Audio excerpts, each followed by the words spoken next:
This is really good, like The Danger of Death. That should be backstage at every theatre, shouldn't it?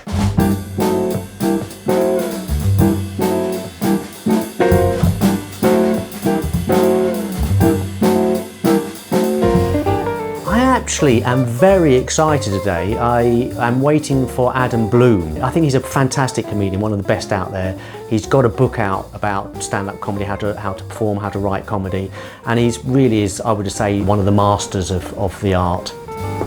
Adam! It's Adam Bloom! Hey, hello! I've seen you for 30 years. 30 seconds? Yeah, something like that. I've known Adam for how long? Since 25 years. 25 years? Actually, I did my Hackney Empire New Actor of the Year heat. It was my 100th gig, so I would have been going a year. Wow.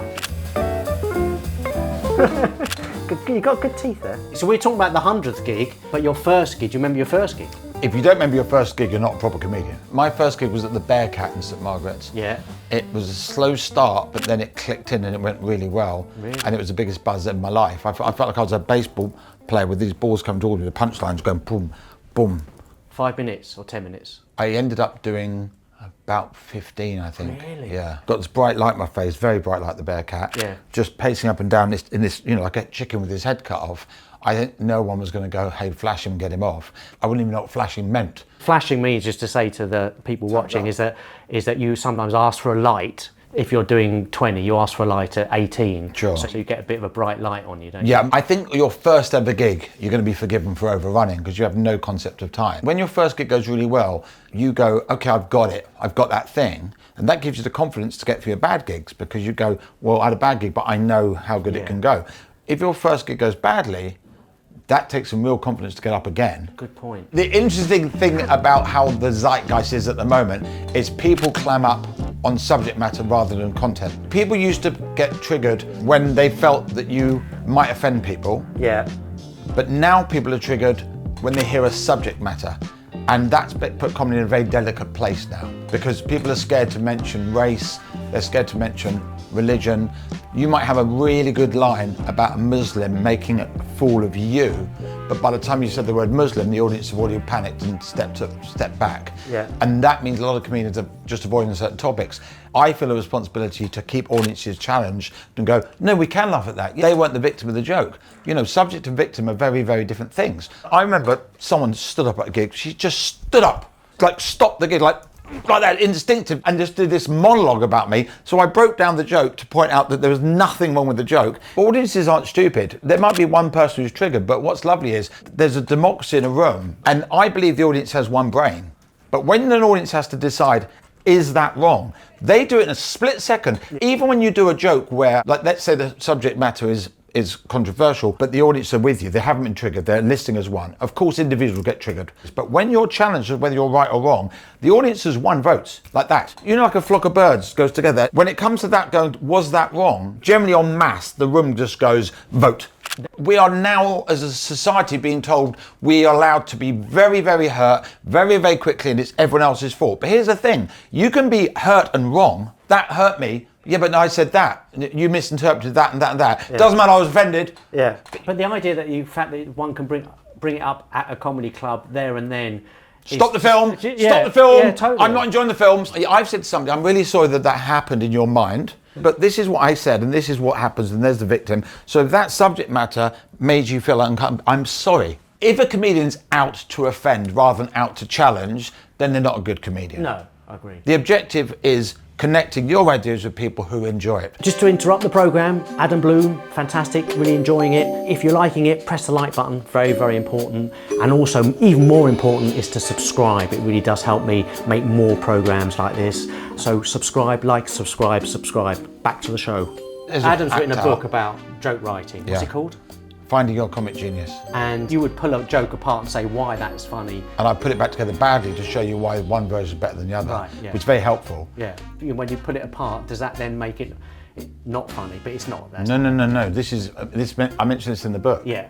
The most misquoted phrase in comedy that's led to it being misunderstood is people say comedy is like a frog. Yeah. If you dissect it, it dies.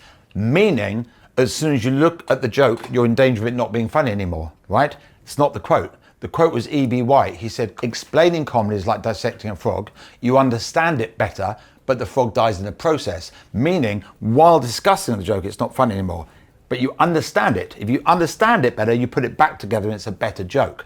Every book on stand-up's how to do it. I've written one on how to do it better. I've skipped formulas, structures, set up punchlines. I wrote a book for people in over 5 years, and people who haven't gone on stage went, I want to read that book. So I've said, write notes next to the bits you don't understand, and 20, 30 gigs later, go back to them, and they'll make sense. Right. So look at me. Mm-hmm. When you look in the mirror, what do you see? I see a bloke who's hit his 50s, but still looks like he's hanging on to his 40s. But is there a dark side to you? Look at my eyes, what do you think? They're quite black, what do you aren't think? They? There's an evilness. Anything else? Is there a right answer? No. I'm a quick break, because Adam said he'll be much more entertaining when he's got some food inside of him. I'm hungry. So everyone's got their hidden talent, right? Yeah. And mine is hearing a table wobble, my brain working out the distance between that for the sound and movement. So I go like that, then I go like that, and I think it's done. That's my hidden talent. That's kind of what I should have written a book on. In Cyprus, I had so much halloumi, my nickname was Halloumi Bloomy. Yeah. Seriously? This is what I look like when I eat. What is your best gig? It's very hard to choose a best gig because I haven't had any good ones. One gig springs to mind because my friend Phil Goodeve Docker tragically died in Greenland when he was doing an expedition, and a freak storm ripped his tent apart and he froze to death waiting for the emergency services. Jeez, that's not a good start of a best gig story. No, I pulled it round. So I organised a charity gig at the Comedy Store for his chosen charity, and 100 of the 400 people were his friends and family. So it was like a wake. 300 comedy fans who'd come see Milton Jones, Jason Manford, I can't remember who else from. Big names. Oh, big names. Yeah. You know, I could talk about how good a gig Milton had, Jason had, I had, but the point was, it was a great gig, and at the end of it, I said that there's a young comedian who couldn't get on the bill tonight, and he begged and begged and begged. So you could do the raffle with me. So please welcome to help with the raffle, Matt Lucas. And there's a pause as 400 people went, what, a new comedian with the same name as another comedian? Then they saw his bald head appear, and they were like, ah! And then we had an auction at the very end. I bought Phil a bottle of Dom Perignon in the black box as a thank you for a gig, and all the acts signed it in silver pen. I thought we'd get 150 quid for it. We got £2,900. And what happened was, then the guy that won it, the leader of the expedition who survived, got a standing ovation because as he got out of his wheelchair with his arm in a sling, yeah, his hand was completely black. I should point out that he was white.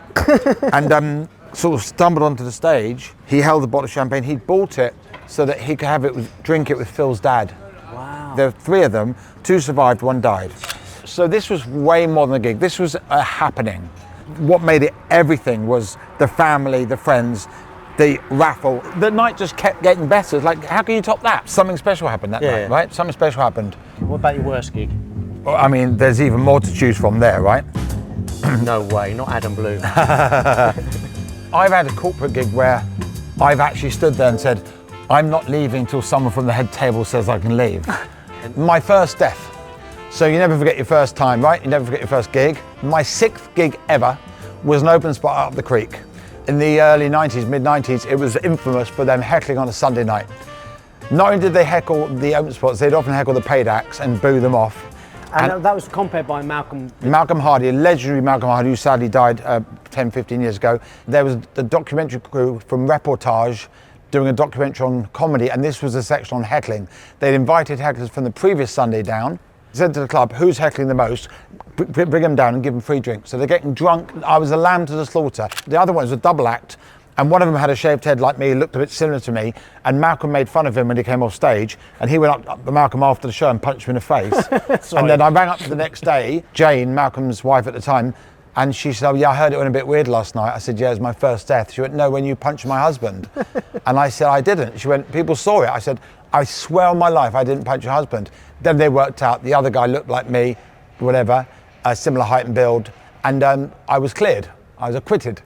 that one there, that was my worst gig, because the murmur of the audience was one going, you know, they wanted my blood.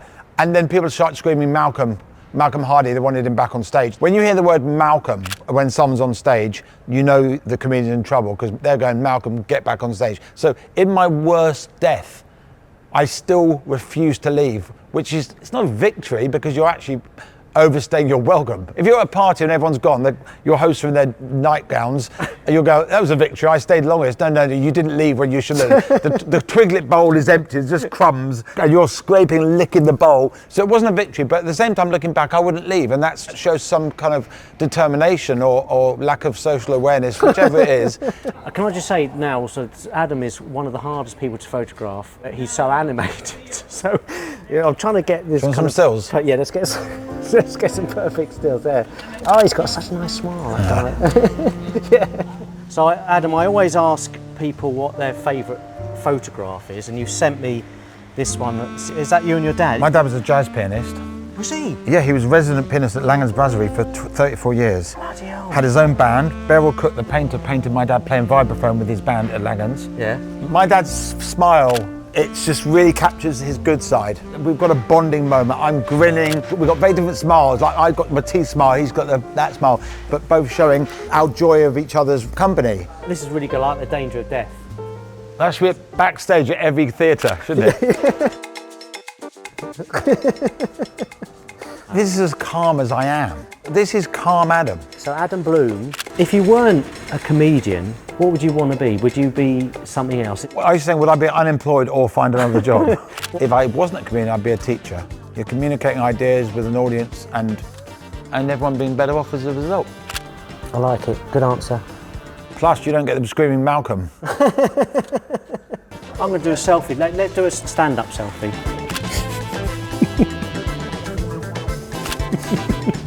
Adam Bloom, it's been an absolute joy. Thanks for coming. Thank you for having me. It's been unbelievable fun.